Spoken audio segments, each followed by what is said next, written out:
What Trump is doing for the LGBTQ community, Part 1. I am so sick of hearing people saying, oh, Trump is homophobic, Trump is transphobic. No, he's not. And here's why. Trump launched a global campaign to decriminalize homosexuality. That in and of itself should be enough to make him pro-LGBTQ, but let's keep going. Not only is Trump's administration giving money to AIDS and HIV research, but they're literally giving away free HIV preventative medicine to people until about 2025. Literally free. It's free. They're giving it away to thousands and thousands of people for free. He appointed Richard Grenell as an advisor, openly gay, nominated Mary Rowland to the federal bench, lesbian, and Patrick Bumate to the nation's largest federal appeals court. There's even more, so like for Part 2. What Trump has done for the LGBTQ community, Part 2. Now, I'm sure that you've heard everywhere that there is an interview where Trump says that he is pro-traditional marriage and that he's not for gay marriage, but let me direct you to this link here. You can read the whole thing for yourself, but here he tells you that he does believe that the institution of marriage should be between a man and a woman. However, he favors a strong domestic partnership law that guarantees gay people the same legal protections and rights as married people. That means that Trump wants you to have the same rights as married people, even if he thinks personally that marriage should be between a man and a woman. See, marriage is a religious sacrament, but civil unions are legal. He's the first president in U.S. history to go into office supporting gay unions. There's seriously so much more, so like for Part 3. What Trump has done for the LGBTQ community, Part 3. Trump wanted to amend the 1964 Civil Rights Act to include a ban on discrimination on someone's sexual orientation way before anyone else did. Not only does he want his gay employees to be out, but he also lets anyone use whatever bathroom they want in any of his buildings.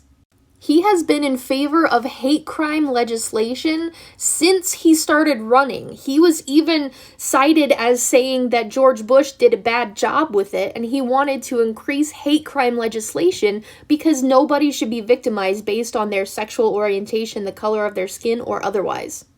In this advocate interview, he said, "I don't care whether or not a person is gay. I judge people based on their capability, honesty, and merit." And he has proved that. There's still more, so like for Part 4. Good morning! Alright, let's start off today with Part 4. We're talking about the rollback of LGBTQ protections in healthcare. Oh my gosh, look at all these scary headlines. Trump administration erases healthcare protections? What? Here's what it actually did. In 2016, the Obama administration tried to redefine sex as your gender identity rather than your biological sex. It never went through the court. It never even passed. Why? Because it's a stupid fucking rule. And this is coming from a trans person. Doctors need to be able to treat you based on your biosex, not your gender identity. In case you didn't notice, you actually have a body with organs in it.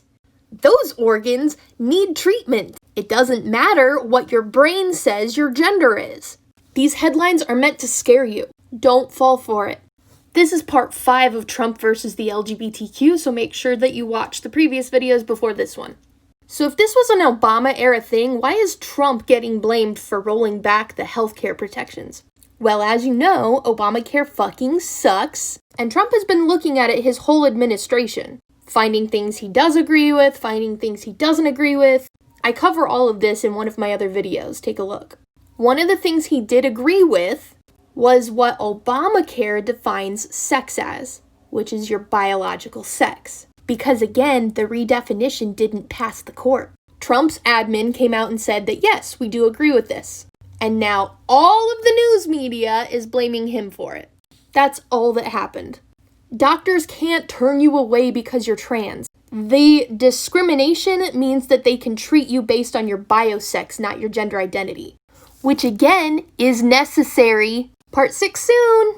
Trump versus the LGBTQ, Part 6. This is the final part. The next part we're going to talk about the trans military ban. We've talked about Trump's present, so let's talk about his past. I already covered how he supported amending the Civil Rights Act to include sexual orientation long before anyone else did. He's likely the first club owner to open any of his buildings to an openly gay couple. And he sued the state of Florida for discrimination over gays and blacks. He changed the Miss Universe pageant so that a trans woman could compete, when she wasn't allowed to compete before. In the 80s, during the height of the AIDS crisis, Trump came out in support of us. Normal people were scared of gays at the time. I hope that I've proven to you in this very long series that Trump is not our enemy. He's our friend. He's our supporter. And that's why I voted for him this year.